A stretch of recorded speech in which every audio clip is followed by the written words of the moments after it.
The stage 17 dress rehearsal went perfectly. TJ Van Garderen followed Chris Froome up the climb, withstood his attacks and countered in the final metres to take the yellow jersey.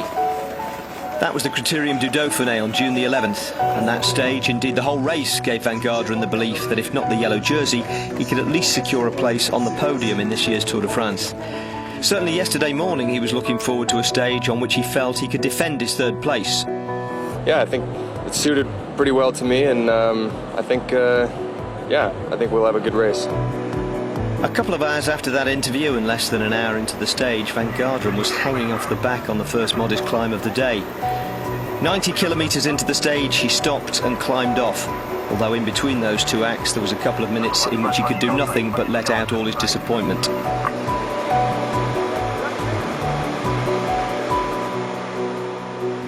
The race, of course, has no feelings and rolled on. Alberto Contador attacked 3 mountains out from the finish, then was almost finished off by the descent of the Col d'Alos. By the time stage 17 reached the summit of Pralou, the 5th place rider had lost over 2 minutes, with the man who'd started third lost to the race altogether. Chris Froome had lost no time to anybody. Here's what day one on the Alps has done to the standings, and that's nothing to the gap between Froome and Nairo Quintana. Alejandro Valverde lost a few seconds to those two, but moves on to the third step of the podium thanks to Van Garderen's departure. Geraint Thomas lost time too, but not as much as Contador. He's 4th. Contador stays 5th, but his deficit is now 6 minutes 40. Matthias Frank enters the top 10 behind Vincenzo Nibali and Robert Hesink, and ahead of Bauke Mollema and Warren Barguil. Hello. Now, the big news and the sad news of yesterday's stage was that TJ Van Garderen's excellent race came to a premature end because of what we eventually learned was a respiratory infection that he thought he was over the worst of, but clearly wasn't. Now, those pictures of him in tears told us pretty much everything we needed to know about his feelings on the matter. Nonetheless, we thought it would be a pity to let him leave the race without a farewell word. So here's TJ summing up his day once the cameras had left him in peace. At the time, I thought it was just a bad dream. I was going to wake up and pin my number on and start stage 17 again. But the hardest part was, getting in the bus when I obviously got there before my teammates got there, and I was kind of sitting and decompressing, and I was like, okay, that just happened. But then when the teammates came on the bus and I had to look them in the eye, it killed me. I was just sitting there thinking of all the kilometers that they pulled in the wind for me and everything that they sacrificed for me. So I felt bad for them, but they felt bad for me, and they said if they wouldn't have changed anything, and next year they said they would do the same again. So. Well, with the risk of infection ever present on a race in which riders are pushing their bodies to the limit, it's a wonder Sky haven't instituted a wet wipe policy before post-stage handshakes. Yesterday's was an acknowledgement between first and second that, barring illness or injury, they're the only 2 men left in the race for the yellow jersey. He is still pushing me. He is still testing me. I mean, I definitely felt in that last K he was, again, just sort of pushing on just to see if I could respond, and I'm feeling all right at this stage. I'm just hoping to stay on my bike these next few days and get through the best I can. Now, today's another big day in the Alps, although it's the only stage of the 4 that doesn't actually finish up one. The riders are back in Gap for the start, where stage 16 finished, and the climbing starts immediately on the Col Bayard, which is the first of 5 small cols in the first 85 kilometres.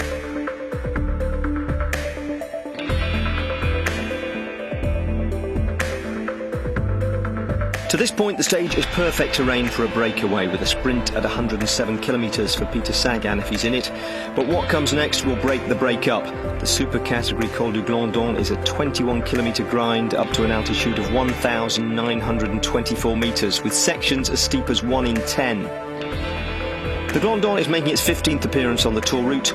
The spectacular shoelaces of Montvernier are being climbed for the first time, although there was a sneak preview in this year's Dauphiné.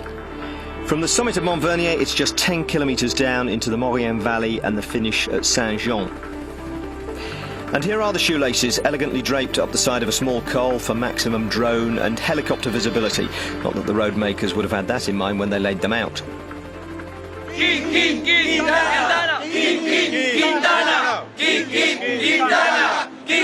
Lots of travelling support for Nairo Quintana at the starting gap. Wearing the white jersey, as he has been since the Pyrenees, he's got a lead of nearly 10 minutes over Warren Barguil in the Best Young Rider competition. Now, his Movistar team had men in the break for the second day running. Mind you, so did 16 other teams. It was another crowded Charabang that set off down the road away from the main field. The highest placed man in it was Romain Bardet, 11th at the start of the stage and looking for 3 minutes to overtake Warren Barguil as leading Frenchman. Also in there were the likes of Dan Martin, along with his teammates Andrew Talansky and Ryder Hesjedal. Simon Yates was there. No Peter Sagan for once, but the polka dot jersey was in it. Joaquin Rodriguez has been wearing it by default the past few days. Second in the standings to Chris Froome, but he led over the first 5 climbs of the day to move past Froome and into the lead in the mountains competition by 7 points. On the climb of the Col du Glandon, the breakaway shattered and quite a few members were absorbed back into the yellow jersey group, which as we join commentary is being driven by Sky. This has become a very select group here now. You can see just a little bit further back Daniel Ovis, the Swiss national champion. But Nicholas Roach doing a phenomenal job of work here for the team. But again, Phil, you can see the gap is now starting to stretch out quite dramatically. It came in as close, it came inside of the 2-minute margin before. There's Pinot. He's about to get caught by the yellow jersey group. And the fact that he's lost a good 2 minutes on the slopes of this climb, I wonder if he'll be able to get onto the back seat of the bus there as they go by him. I don't think so. I think he's made his efforts, and he's not a challenger for overall. He'll just try and ride home. He's got 48 kilometers to go. He's not far off he's in the second portion of the Glandon at the moment. Warren Barguil's going off the front here as we speak, and again, there's surprisingly enough, there's absolutely no reaction at all to the move by Warren Barguil. Hessink is making a move now. Now that might cause something more of a reaction, particularly from Contador's team, because he's only just behind Contador in the overall standings. But again, Sky will not react. They're going to do what Chris Froome said this morning. We just watch the podium. We're not interested in anybody else. The only guys I think they will respond, though, this is Richie Porte now. This is a rather straight, because this was a steady move by Team Sky, and all of a sudden the lights are going out for Richie Porte after being in the breakaway yesterday. While further up, there's big job of work being done by Ryder Hesjedal. I think he's obviously had the nod from Andrew Talansky. Talansky is the man who could create the improvement on yesterday's second place, and he's always said that he was going to ride better in the third week of this race, and with the descent and the tricky little final climb of the day, he might be nurturing thoughts of a victory. Now Contador is making the move. Well, people might have thought that this man was injured, but Alberto Contador is never down and out. Well, he's got to go on this climb. He's still got an awful lot of time, but you know, you've got to take your hat off to Alberto Contador. He said, I'm not riding the Tour de France, and this is how he put in his attack. And there was Quintana just shaking his head, said, well, who's going to react? At the moment, nobody. But he said he's not riding to Paris for a podium place. It's win or nothing. As we go that little bit further up the road, the leading group now are 5 kilometers to the top of the climb. It should take them around about 15 minutes or so to get there. 2.5 minutes back to the group of Warren Barguil. And let's not forget, Contador is about to make the junction with that group. There's some firepower in that group too, because alongside Barguil, you've also got Robert Hessink, Talansky, Rodriguez, and a big old Ryder Hesjedal on the far side. As you come into the last few days of the Tour de France, people are fighting for the position as second or third or 7th and 8th, and that's why we've seen the move by Warren Barguil, Robert Hessink a little bit further up the road. Contador's flown up to them. He's come straight across, and he will find some firepower and assistance in this group. Warren Barguil is the rider in second position. He wants to ride higher in the overall standing. He wants to try and win a stage today, but this is a strong move. 41.5 kilometers, Pierre Roland at the front. He's making the little move now, I think just testing the waters, and Romain Bardet in second position covers him immediately there. He doesn't want to give him any chance of slipping off the front. You can see now as we get to the top of this climb, the flags are starting to ripple. Bob Jungels has done so much pacemaking early on, but he's seen this as a dangerous move as Romain Bardet says, look, we've got the gap, I'm off if I can. Well, Bardet also now, can Fulsang answer this and Pierre Roland? Because if they can, they're going to leave the others, and Rodriguez is yet to make a move. He's caught in the pack, and Jungels says, well, I can't go. Ryder Hesjedal is going along with Talansky. Well, Ryder Hezjedal, I think now just trying to pace his teammate back up to the leading trio, and Hezjedal has got so much firepower and a great pedigree behind him as well, a former winner of the Giro d'Italia.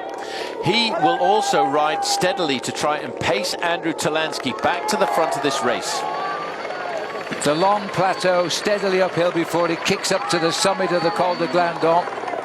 As we go up here now, there's been a crash. That is Fuglsang on the floor there, and Pierre Rolland continues to push on. Well, I'm just looking to see what happened here, and all of a sudden, he just, well, you can't see what happened. He just fell down. There's a little bit of a ridge in the middle of the road. We'd have to have a look at that much more carefully, but I tell you one thing, he's hurt himself, and Romain Bardet, Phil, did very, very well to get around that. Well, that's another strange crash in the Tour de France, that one, and the breakaway is now steaming away from Jakob Fuglsang. Maybe we can see something here as we look at Fuglsang, but at Bardet looking over his shoulder, and he fell, and it doesn't look as though Bardet touched him. He may have gone down a rut in the road. Well, hard to see. There is. It was just unfortunately the camera was at the wrong angle to see exactly what happened to him. But that will be rather a nasty little shock. And hats off, I have to say, to Romain Bardet for admitting it.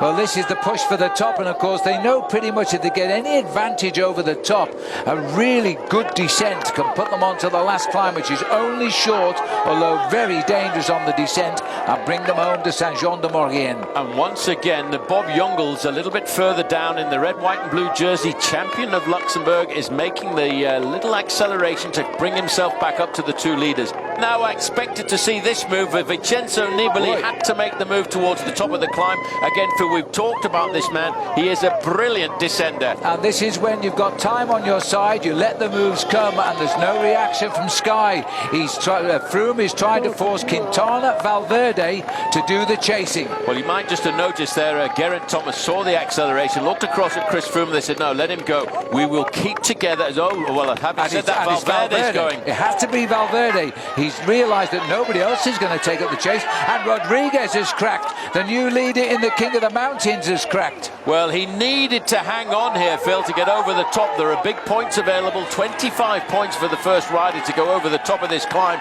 and he could need those 25 points before we get to the top of the Alpe d'Huez on Saturday. But Romain Bardet, the hope of France, he was 6th overall in the Tour de France last year, is off in pursuit of victory. But Valverde has bridged up, and right on his wheel is the yellow jersey, Chris Froome on his wheel, the white jersey, Nairo Quintana, and clawing their way back up there is Geraint Thomas. And this is Romain Bardet, the best placed French rider in the race, second best placed French rider, but on the road he's now the best placed French rider. Over the top of the Col de Glandon, we'll go to the photo, I'm not sure, but I think it was Romain Bardet. Nibali is going again. What he wants to do here, Phil, Nibali, he will chip away and keep moving like this because he wants to start the descent on his own at the front of the race. Then he can take all of the risks necessary on the first few technical corners and try and build up an advantage. Talansky has also gone away from that leading group as Quintana is being forced now to take up the chase because Froome won't counter the moves of anybody. He's making the riders sitting second and third in the Tour de France make the effort to bring them back. And this is Quintana joining Nibali. Well, Geraint Thomas now 4th overall is sitting right in front of Chris Froome, and he's just winding up the motor slowly so that he doesn't push Chris Froome into oxygen debt, dragging himself back up to the wheel of Vincenzo Nibali and Nairo Quintana. Quintana has said that he will take every opportunity. He goes once again straight over the top of Nibali. Well, I'm not sure whether Geraint Thomas can actually lift that one, but this is a good counter punch by the white jersey.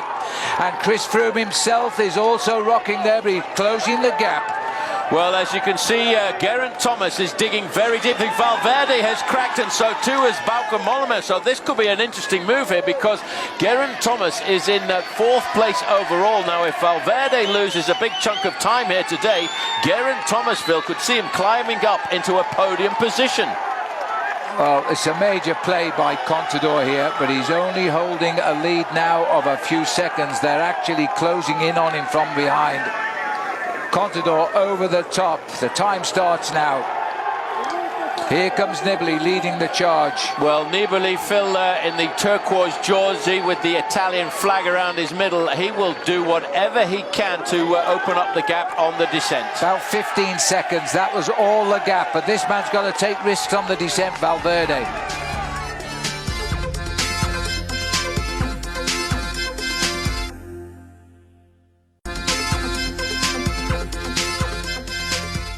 Welcome back. Well, as the peloton of the Tour de France does battle with the descent off the Col du Glandon, David and I have actually jumped ahead to the Lacet de Montvernier, which they will climb, not go down. But the principles of descending are always the same, aren't they? And what are they? I mean, how do you do it? Well, I think you kind of break it up into three elements, if you like. The first and most important is obviously the braking. And you coming down, all you're focusing on is rubbing off all your speed, which you'll use both brakes, but you'll be applying the front brake the most. And you come in and you come to the outside of the corner you're going into, and you'd probably reach your maximum braking point about here. Just before you start turning in, you feather off the brakes, and you go remove your peripheral vision, which you've been using, and you focus very much on the exact line you're going to take, because that's where you don't want to hit anything. There are stones in the road, there's bits and cracks. If you hit one of those, you're going to go down. Then as soon as you see the exit, you release the brakes. Right, you actually take them straight off. And let the bike go, and just let it pick up speed on its own, because it's going to accelerate. But that's where you've got to be very careful, because if you lose concentration there, if you relax, you find yourself drifting too far, and you go into the dirt, and that's where the crashes happen as well. Yeah, we see that time and time again, don't we? Let's take two examples of French riders. Romain Bardet in the Dauphiné, that fantastic attack, and Thibaut Pinot, who came to grief yesterday. Now, one can do it and the other can't. You know, what have you noticed about those two, for example? Well, I think some guys are just natural at it. It would appear that Bardet, since he was a kid, has probably loved descending, because you can see he enjoys it. The fact he attacks on a descent says that. I think Thibaut Pinot has always been a brilliant climber, but never enjoyed descents. And so, if you like, Romain Bardet has learned how to do it. And we see when he descends, he nails those three elements, the general principles, every single time. The late braking, heavy braking, focus, concentrated through the corner, releasing perfect, using the whole road and the exit, every single corner. Thibaut Pinot seems to miss it always slightly. And it's just second nature to Romain Bardet. It's very difficult for Thibaut Pinot. Absolutely. Well, the Lacet de Montvernier are just as spectacular, having seen them, as one would expect. The interesting thing is, and let's bear in mind that the race will come up here rather than down, but they'll be doing it in front of closed roads. The general public is not being let down here for safety reasons today. Well, they're really now trying to stretch Chris Froome on the way down the Col de Glandon, because Nibali has just really pushed on this descent with the leader, Romain Bardet, first up, and he's first on the way down just now. And he is pushing on. He's looking for a French stage victory, and there's only been one so far, and it was by a teammate of his. Well, just looking at the way he's handling these corners, Phil, you can see he's confident. You see he's not scared at all going into these corners. He lines himself up perfectly. Just looking down at this group, this is the yellow jersey group. So Froome has got Geraint Thomas with him. Just in front of them in the white jersey is Nairo Quintana. So the one man trying to ride himself back into this group is Alejandro Valverde. This is the original yellow jersey group, which fragmented, but coming back together on the way down here. It's a very rapid but good descent. There's Valverde. He can now see the group. He's also making the expected good descent. This is the man now who has laid down the foundations, but can he build the house as he goes down the Col de Glandon? Romain Bardet, if he wins by 3 minutes over Warren Barguil, he would be the best Frenchman in the Tour. This is the chase group, and there's no one missing from this group now, as it looks as though we've got Nibali on the front. So Contador is back in this bunch. This is Bauke Mollema. He is at 3 minutes and 6 seconds, so he's about 30 seconds back on the yellow jersey group, and all of the riders who've taken a few risks on the descent have managed to get themselves back. And in fact, now he's just at 25 seconds to the yellow jersey group. Here we can see them actually slowing down a fraction. Romain Bardet giving the French every reason to cheer in the Alps today. He's a very entertaining young rider. He's only 24 years of age. Got his stage win in this area to Pralou in the Dauphiné in June this year. More importantly, last year he showed us how good he could ride in the Tour de France. Now he's recovered from his bad beginning, and he really has become a prospect here. Yeah, well, it's funny, we had a chance to talk to him before the start of the Tour de France. In fact, on the eve of the individual time trial in Utrecht, he spent some time to have a chat with us. He said, unlike some of the other youngsters on his team, what he tries to do when he comes to the Tour de France is, in fact, read real books, not electronic or digital books. He likes to take a bunch of books with him. He went to a bookshop before the start of the Tour de France to get himself some books that would take him away from the Tour and to embed himself and concentrate on the race in hand. It's very difficult for the riders in the Tour de France. They race every day, but what do you do with the downtime? And everybody has their own answer to that. But he really is descending superbly here at the moment. Just watching Leopold Koenig here at the back again now. He's come back. Yeah, well, that'll give a little bit of inspiration, I think, to Chris Froome in the yellow jersey. The fact that they've got a few more riders in this group. Just to looking over his shoulder, Warren Barguil, he's now back in the yellow jersey group. As I said, he was the best Frenchman at the start of the day, but there's a little bit of a battle going on there between Barguil and Romain Bardet. But for me, I don't think Bardet is really concerned about his position in the overall standings. I think more importantly for Romain Bardet, it's a question of trying to win himself a mountain stage. There's Rodriguez coming back in the polka dot jersey. Yes, I really didn't think the peloton would see him, and I bet they're a bit surprised too. And Bardet, who took the points second up, won the Col de Glandon. He's moved him into second place. He's only 5 points behind Rodriguez, and he can't take the lead today, but he can get very, very close if he takes the last points of the day. On the second category climb, he'd go equal with Rodriguez with 68 points. As they still continue, this is Tanel Kangat here, coming up behind Bauke Mollema. Bauke Mollema a few moments ago, Phil, was only about 15 to 20 seconds off the back of the yellow jersey group, but as we look at 25 kilometres to go here for Bauke Mollema really needs to get in there. So as they continue, he is inside 25 kilometres to the finish and just one small climb still to come.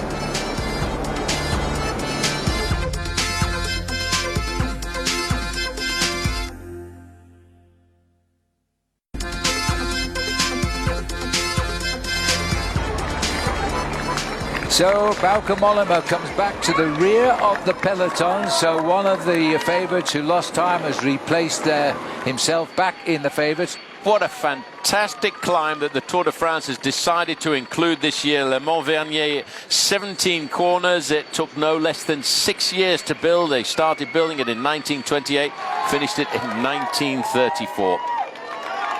It looks like we're about to get onto the climb now, and this man knows the way home. Wow, the way he went round that corner, Phil, that was sheer confidence, and that shows that he knows how the corner was going to unfold in front of him. Now he's got to change a completely different pedaling style. Now he was using a big gear on the flat, he was picking up a little bit of headwind into the valley road, but now he's got to change to the other end of his gears. 3.4 kilometres, we've just passed the board, we're officially on the climb.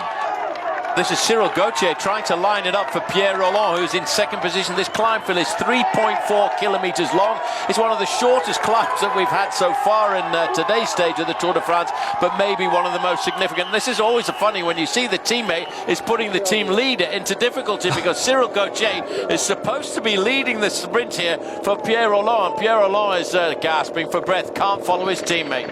As we look now at this amazing picture of this new climb in the Tour de France, and Bardet on this narrow road is just climbing. You see now why they've barricaded off and stopped all cars coming up this road, but they said you can go up if you're on a bicycle. And Romain Bardet, he qualifies. Well, he certainly does. He's got a number on his bicycle as well today, and a transponder. Bob Jungels is doing a phenomenal job, but he's not eating into the advantage of the lone leader for the moment. Romain Bardet now. Jungels is joined there by Gauthier, Pierre Rolland, winner Anacona.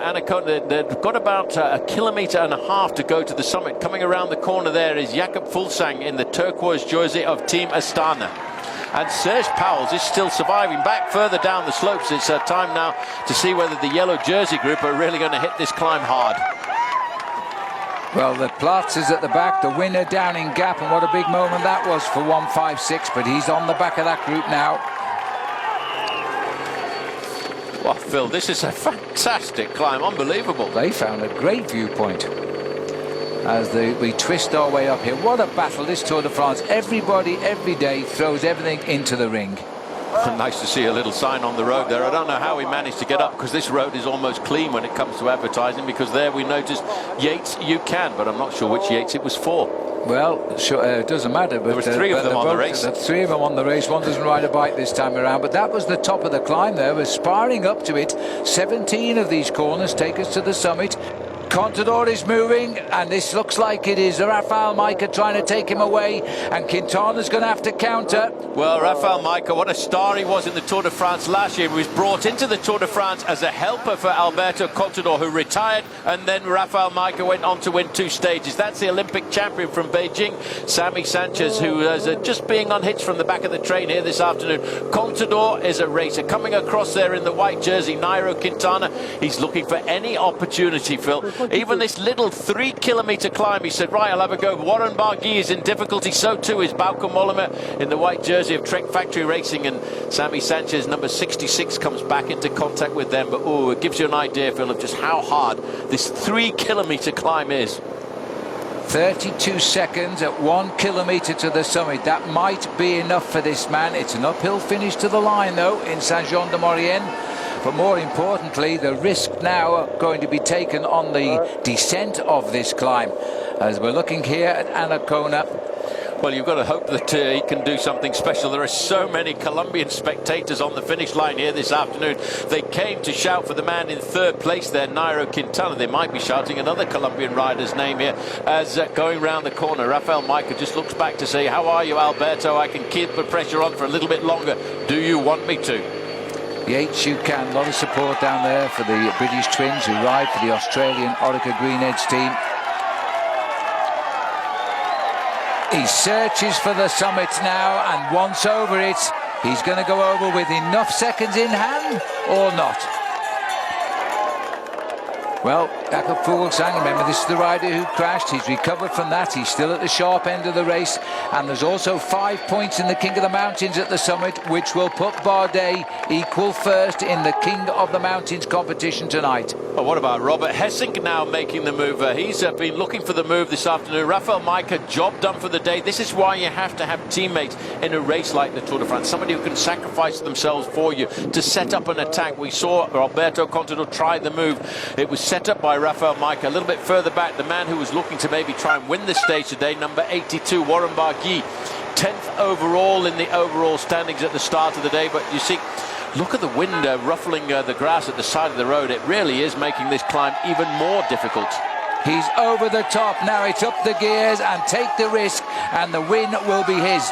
He's 2:41 ahead of the yellow, but only 42 seconds ahead of the chasers. 10 kilometres to go. By the way, Phil, this is one of those horrendous climbs that I always hated as a professional bike rider, because you reach the top after an incredible effort, then all of a sudden there's no downhill immediately. He's got around about 1.5 kilometres where it actually fluctuates a bit before he starts the descent in earnest, and that will really hurt him after the effort that he's currently made. But he'll get inspiration from the fact that if he gets the information from the team car, he's now stretched it out to 43 seconds. He can slowly start to breathe a little bit more and try and recuperate for the fast descent down into Saint-Jean-de-Maurienne. Well, there is one little kicker before we start that descent, and it's not very far ahead. It's just short, and then he gets the plunge down to the house. Further down the slopes, Robert Hessink is having a great tour. This is a man we saw riding exceptionally well earlier on this year in the Amgen Tour of California. But look at the flags there, Phil. This is really starting to rip across this group of riders there. The wind is getting very, very strong up towards the top of the climb. This is the group containing Sanchez here, Rafael Majka, Barguil also here. Nibali followed by Valverde coming up towards the summit. Chris Froome just puts his head down and lifts up the cadence in yellow. What about Matthias Frank, though, sitting on the back there, 181. He was in the long breakaway yesterday that saw him leap up in the overall standings to snitch inside of the top 10. And Vincenzo Nibali, he's 7th overall currently, but he's looking for every opportunity to try and pop himself inside of the top 5.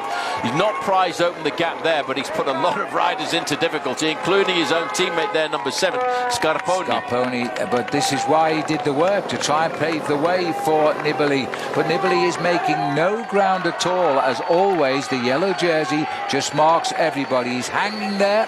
He's got it under control. Well, Froome just left a little bit of daylight between himself and everybody else there, and he's struggling just to get onto the back. A show of defiance which won absolutely nothing for anybody as they now start the descent to the finish.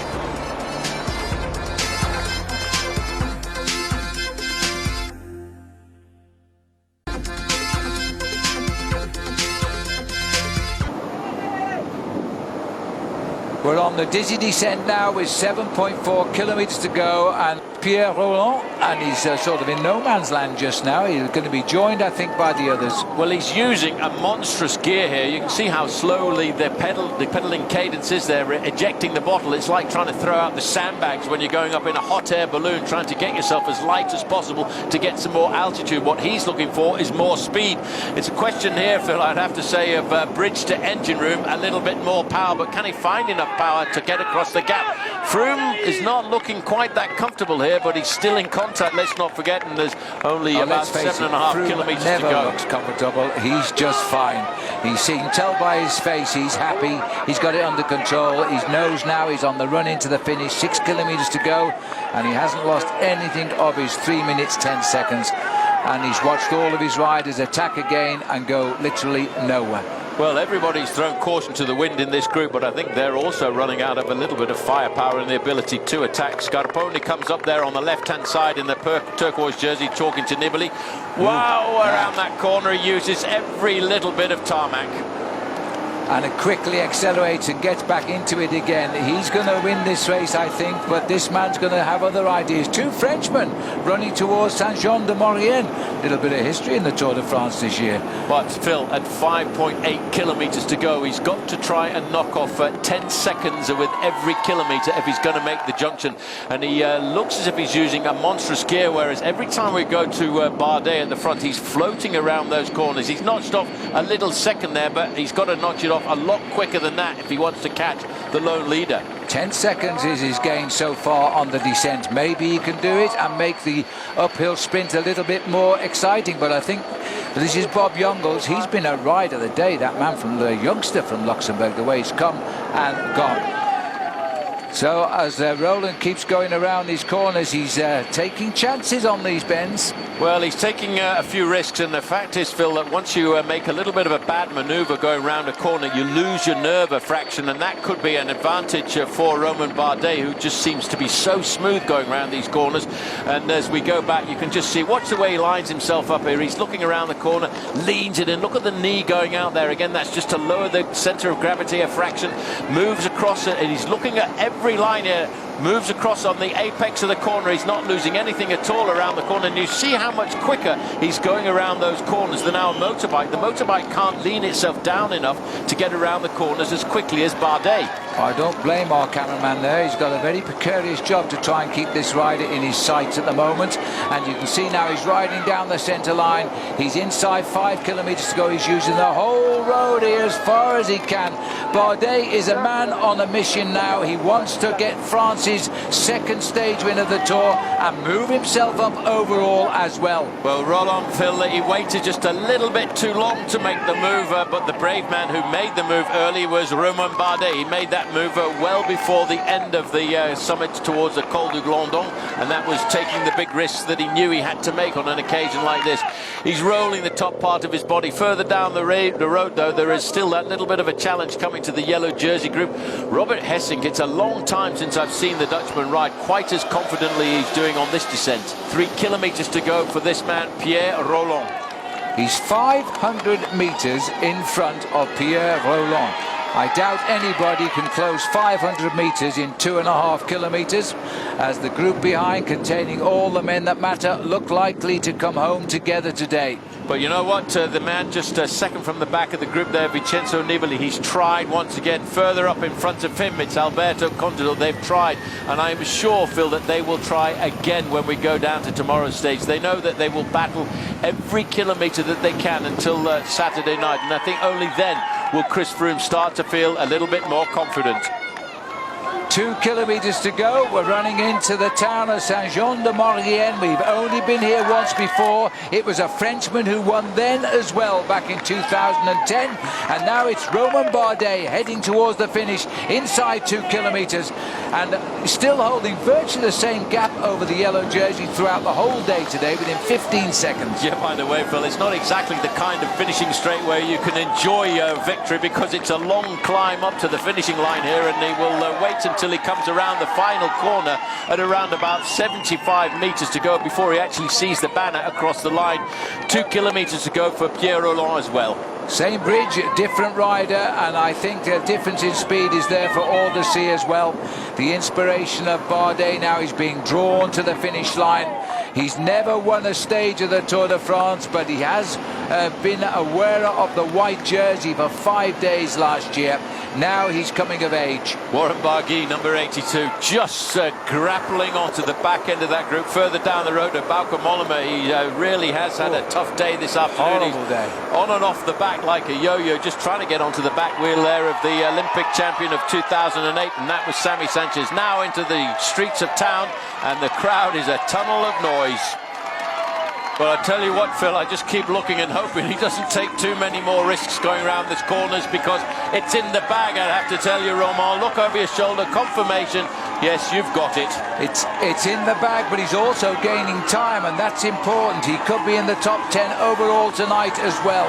They've waited all day to see the end of the Tour de France, and this is the icing on the cake. A Frenchman brings them out of the Alps today. Romain Bardet, at 24 years of age, gets his first stage win in the Tour de France, and this is a big moment. He's going to enjoy every minute.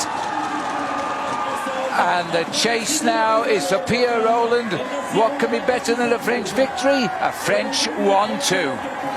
Well, it's a long way to the line for Pierre Rolland. It's going to be a good 30 to 35 seconds when he crosses the line. He was dreaming of victory, to go to a victory on the slopes of the Alpe d'Huez, but it just goes to prove once again, Phil, he's riding into form towards the end of the Tour de France, but more importantly, what sort of gap is he going to get over everybody else? Well, he might well improve he should improve his overall position from 14th to at least 13th place. Now Bob Jungels being taken on by Anacona here. Serge Powers is tucked in behind. It's been a great coming of age too for this first time in the Tour de France. He's another 15 years of attempting to win the Tour, and he'd be happy with this. He may have to give second best to winner Anacona. With a name like Winner, how could you possibly lose the sprint? Winner Anacona goes over there, best of the rest. Ahead of Jungels and Fulsang, and then coming across Serge Powers getting another position.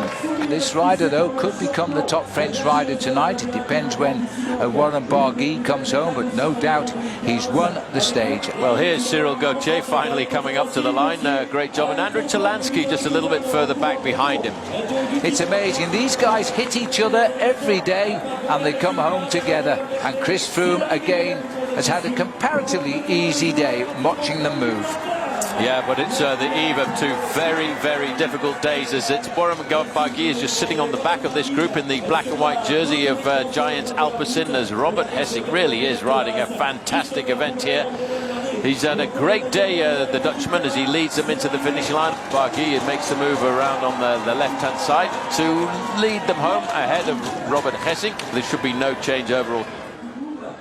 Well, there is one small change. Romain Bardet riding himself into the top 10 and taking over as leading French rider, both as byproducts of a brilliant stage win.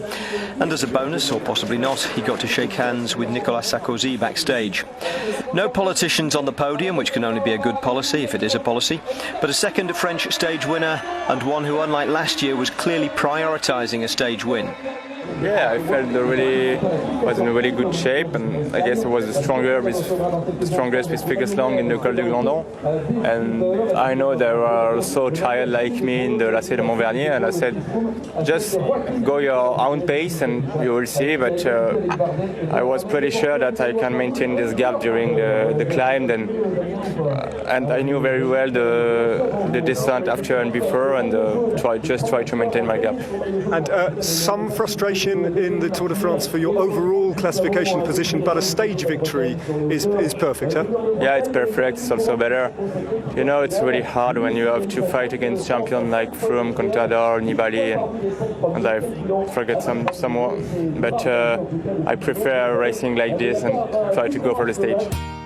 There's the top 10 on the stage. Pierre Rolland made it a French 1-2, although I shouldn't think that will be much consolation to him. Winner Anacona led in the remains of the breakaway, and Warren Barguil was first of the yellow jersey group, 3 minutes and 2 seconds behind Bardet. Froome and everybody else were in there too, everybody except Bauke Mollema, who was another 19 seconds back. So stalemate essentially, which suits Sky. Yeah, perfect. Ideal really. Again, the team was really strong. We had good numbers. We didn't panic when, guys were attacking. At the end of the day, Contador was like 6 minutes, so we didn't have to react straight away. We knew the other teams would be worried about him more than us. So yeah, ideal really. We didn't just had to follow then over the top, and that last climb was pretty tough with all those hairpins. But yeah, good, and 2 more days to go. On the 40th anniversary of the introduction of the polka dot jersey, we finally have an actual race for it. Joaquim Rodriguez took the lead on the road today. Romain Bardet pulled level with him on the way to winning the stage, and Rodriguez currently only has it by virtue of having led over the greater number of high category mountains. Talking of Bardet, he's the only change in the top 10, sneaking in at 10 at the expense of Warren Barguil.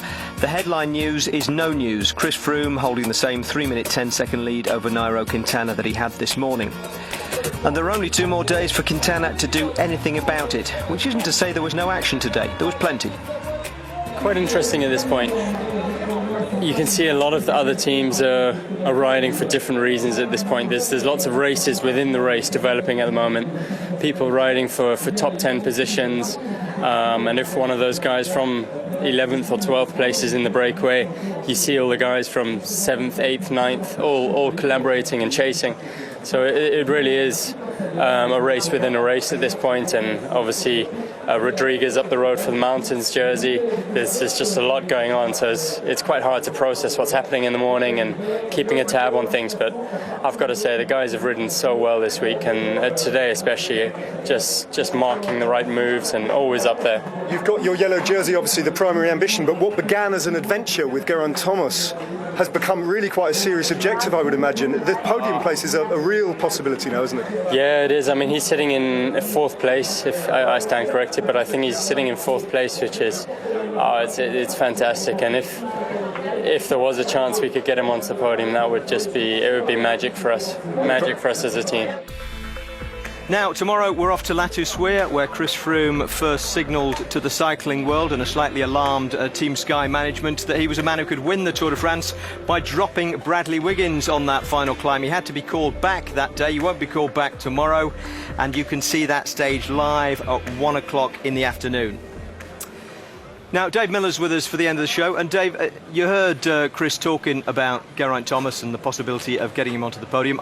I'm sure he'd love to. I'm sure Dave Brailsford would love to. But, I mean, in the calculating machine that is Sky, 2 minutes 25 to Valverde, it's not something they're going to throw the kitchen sink at, is it? No, not at all. Their primary objective as yellow jersey is to win the race. And I think G's job, and because G's such a fabulous and loyal teammate, he won't think twice about that being his primary job.